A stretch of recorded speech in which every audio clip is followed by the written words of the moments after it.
नमस्कार विद्यार्थी मित्रांनो, शुभदा विद्यालय यूट्यूब चॅनलमध्ये पुन्हा एकदा आपल्या सर्वांचं मनापासून स्वागत. आज आपण इयत्ता 10वीच्या वर्गाचा तास घेणार आहोत. अतिशय महत्त्वाचा आपला आजचा हा व्हिडिओ होणार आहे. या तासाला आपण 10वीची भाषा विषयांची जे काही अंतर्गत मूल्यमापन आपलं होतं, मराठी, हिंदी, इंग्रजी या तिन्ही विषयांचं, त्या संदर्भातला हा व्हिडिओ आहे.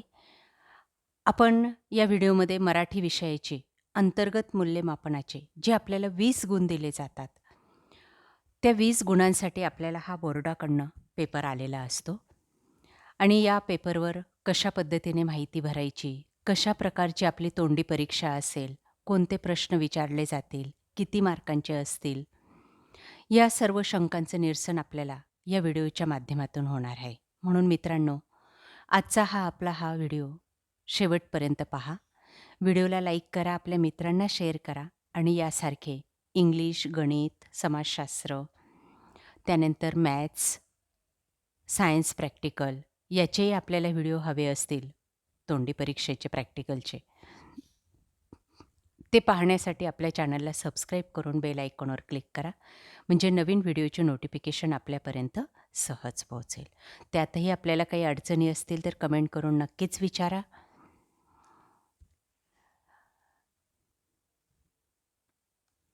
बघा, या ठिकाणी मराठी विषयाच्या तोंडी परीक्षेसाठी आपल्याला अशा प्रकारचा पेपर किंवा ही उत्तरपत्रिकाचे ही तुम्हाला बोर्डाकडनं मिळालेली असेल. एकूण 20 गुणांची आपल्याला ही परीक्षा द्यायची आहे. त्यामध्ये अशा प्रकारचे प्रश्न असतील.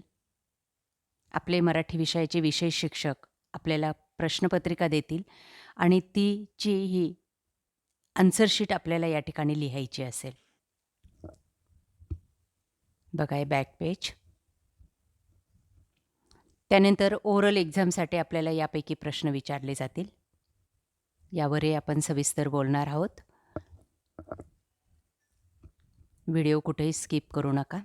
बघा, या ठिकाणी विद्यार्थ्याच्या सादरीकरणासंदर्भात उल्लेखनीय बाबींची नोंदसुद्धा तुमचे वर्ग शिक्षक या ठिकाणी करणार आहेत. आता ही तुमची मराठी विषयाची तोंडी परीक्षेची चालू शैक्षणिक वर्षाची अंतर्गत मूल्यमापनाची प्रश्नपत्रिका आहे. एकूण 20 गुणांसाठी ही क्वेश्चन पेपर तयार केलेली. असेच प्रश्न आपल्याला येणार आहेत. त्यामुळे या सर्व प्रश्नांची उत्तरं कशी लिहायची ते सुद्धा आपण त्या आन्सर शीटवर दाखवणार आहोत. आता सुरुवातीला फक्त ही प्रश्न लक्षात घ्या, आपल्या वहीत लिहून घ्या. पहिला प्रश्न आपला असेल श्रवण कौशल्यासाठी 5 गुणांचा. जे काही 20 गुण दिले त्याच्यातल्या 5 गुणांसाठी आपल्याला हा पहिला प्रश्न असेल. त्याच्यात सूचना दिलेली आहे, ऐका आणि लिहा. त्यामध्ये आपल्याला आपले परीक्षा घेणारे जे काही शिक्षक असतील ते आपल्या पाठ्यपुस्तकातले कोणतेही 5 वाक्य किंवा 5 कवितेच्या ओळी आपल्याला ऐकवतील. एक एक करून ते आपल्याला तोंडी लिहायचं असेल, ऐकून आपण लिहायचं आहे. बघा, पहिलं वाक्य, चेहऱ्यावर सुरकुत्या पडल्या तरी आजीच्या सौंदर्यात उणेपणा आला नव्हता. 2 वेळा ते वाक्य रिपीट केलं जाईल. आपण ते लक्षपूर्वक ऐकायचं आहे आणि जसंच्या तसं शुद्ध स्वरूपामध्ये ते लिहायचं आहे. प्रत्येक वाक्याला तुम्हाला या ठिकाणी 1 मार्क दिला जाणार आहे.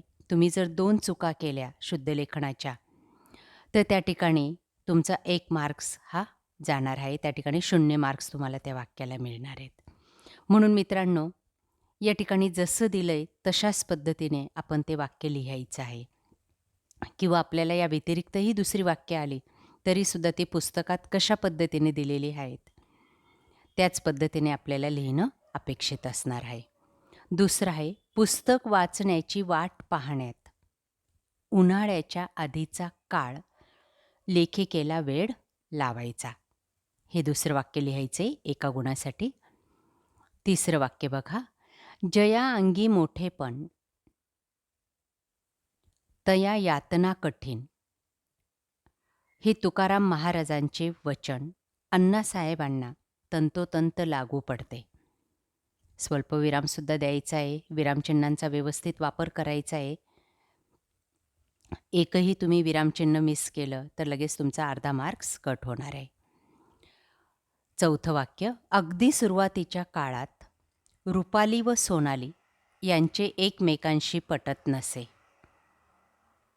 पाचवं वाक्य, आयुष्यात मोठे व्हायचे असेल तर अंगी नम्रता हवी. या पद्धतीने 5 वाक्य तुम्ही जसंच्या तसे लिहिले की तुम्हाला 5 पैकी 5 गुण हे मिळणार आहेत. त्यानंतर ब भाग असेल पुढच्या 5 गुणांसाठी. त्यावर आपल्याला दिलेल्या विषयावर आपले विचार प्रकट करायचे असतील. हा एक भाग असेल. साधारणतः तुम्हाला कोणतेही 2-4 विषय दिले जातील आणि त्या विषयांवर तुम्हाला बोलायला सांगितलं जाईल. कमीत कमी 5 मिनिटापर्यंत तुम्ही त्या ठिकाणी आपलं मत त्या विषयासंदर्भात व्यक्त करायचं आहे स्पष्टपणे, भाषणासारखं. त्याला तुम्हाला 5 पैकी गुण हे दिले जातील. किंवा यालाच किंवाचा प्रश्न असेल. बघा या ठिकाणी आपल्या उत्तरपत्रिकेतच दिलेला आहे. वाचलेल्या कोणत्याही एका पुस्तकाविषयीचं स्वमत प्रकट करायचे. तुम्ही 10वीच्या वर्षी किंवा नुकतंच एखादं पुस्तक वाचलं असेल, त्या पुस्तकाविषयी तुम्हाला आपलं मत व्यक्त करायचं आहे. बघा त्या पुस्तकाचं नाव आणि लेखकाचं नाव सांगितलं की 1 गुण मिळणार आहे. पुस्तकाची वैशिष्ट्ये 3-4 वाक्यात सांगितली की 1 गुण. त्याच्यानंतर तुमच्या बोलण्यातला ओघ, आत्मविश्वास तो पाहून 1 मार्क्स दिला जाईल. पुस्तकाबाबत स्वतःचं स्वमत जे काही असेल, तुम्ही अभिप्राय व्यक्त कराल, त्याला 1 गुण दिला जाईल. त्या अभिव्यक्तीची परिणामकारकता काय आहे, त्याला 1 गुण. असे 5 पैकी गुण तुम्हाला त्या विषयाला मिळतील. त्यानंतर हा दुसरा विषय आहे, तो मी आता मगाशी तुम्हाला सांगितला भाषणाचा. तुम्हाला दिलेल्या विषयावर आधारित आपले विचार प्रकट करायचे आहेत. मग त्याच्यामध्ये विषय निवडीचं कारण तुम्ही सांगितलं की 1 गुण, आशयाची समर्पकता 1 गुण, आत्मविश्वासाला 1 गुण, मुद्देसूद मांडणीला 1 गुण असेल आणि परिणामकारकता तुमचं बोलणं किती समोरच्याला समजलं त्याला 1 गुण, असे 5 गुण मिळतील. किंवाला अजून एक विषय दिलेला आहे या ठिकाणी. तर तुमच्या पाठ्यपुस्तकातील पाठ किंवा कविता, तुम्हाला बाहेरचे विषय नाही आहेत, पण मग आपल्या पुस्तकातले कविता किंवा पाठावर कोणत्याही एका पाठावर आधारित किंवा कोणत्याही एका कवितेवर आधारित तुम्हाला बोलायचं आहे 5 मिनिटासाठी. कवितेचं नाव, पाठाचं नाव सांगा, त्याच्यामध्ये काय दिलं आहे ते सांगा, तुमच्या बोलण्यातला आत्मविश्वास दाखवा, मुद्देसूद मांडणी करा आणि समोरच्याला समजेल असं विचार स्पष्ट करा. त्याला तुम्हाला 5 मार्क्स असतील. तिघांपैकी कोणत्याही एक विषयावर आधारित आपल्याला आपलं मत व्यक्त करायचं आहे, भाषण करायचं आहे आणि 5 मार्क्स मिळवायचे आहेत. हे झाले तुमचे 10 गुणांसाठी उत्तरपत्रिका दिलेली बोर्डाने ते. आता हे 10 गुण तुमच्या अंतर्गत मूल्यमापनासाठी असतील. भाग दुसरा, स्वाध्याय. तुम्ही वर्षभर स्वाध्याय केलेले असतील आणि शेवटी तुम्हाला 2 स्वाध्याय दिले जातील आणि त्या 2 स्वाध्यायाचं लेखनाला तुम्हाला 10 मार्क्स मिळणार आहेत. स्वतंत्र अशा पेजवर किंवा वहीवर आपल्या शिक्षकांनी जसं सांगितलं असेल तशा पद्धतीने या 2 स्वाध्यायांचं लेखन तुम्ही करून द्या. तुम्हाला त्या ठिकाणी 10 गुण हे मिळणार आहेत. आता सगळ्यात महत्त्वाचा विषय, ही आपली बोर्डाकडनं आलेली उत्तरपत्रिका. त्यात माहिती कशा पद्धतीने भरायची. बघा या ठिकाणी सुरुवातीला दिलेले शाळेचे किंवा केंद्राचं नाव, मग ते आपण लिहायचे. आपली शाळा जी काही असेल त्या शाळेचं नाव लिहायचे. पुढं आहे सांकेतिक क्रमांक. बघा या ठिकाणी इथं शाळेचं नाव लिहायचं आहे आपल्या. इथं सांकेतिक क्रमांक, आपल्या शाळेचा सांकेतिक क्रमांक आपल्या शिक्षकांना विचारून घ्या, तो लिहायचा आहे.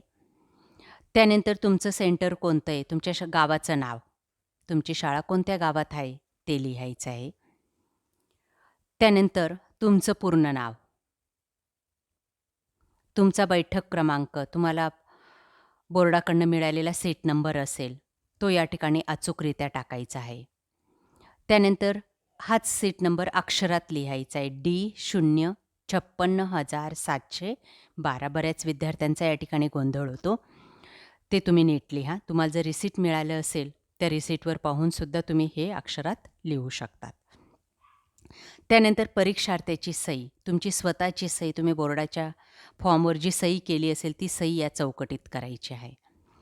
तुमचा पेपरचा दिनांक, आता 2 तारखेपासून आपले 2 फेब्रुवारीपासून ही परीक्षा चालू होते आणि मग त्यानंतर आपला पेपर ज्या दिवशी होईल त्या दिवसाची तारीख या ठिकाणी टाकायची आहे.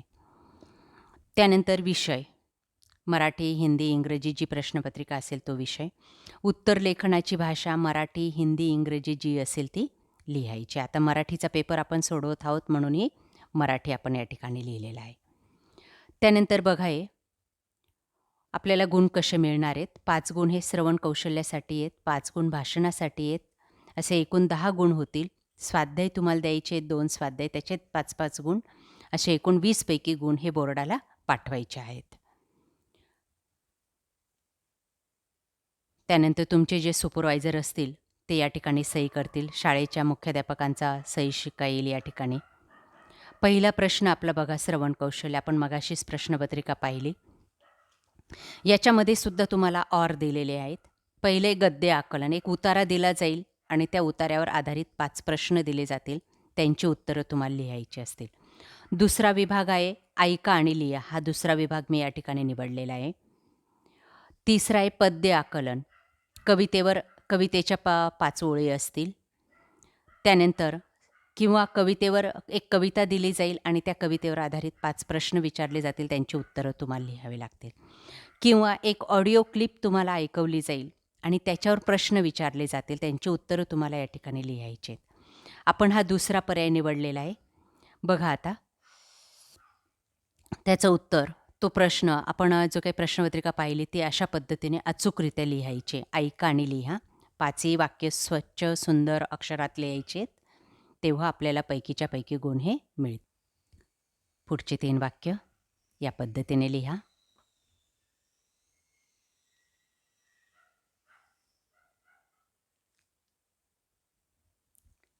त्यानंतर तुमचं जे काही भाषण कौशल्यावर आधारित या तिघांपैकी एक तंत्र आपण निवडणार आहात.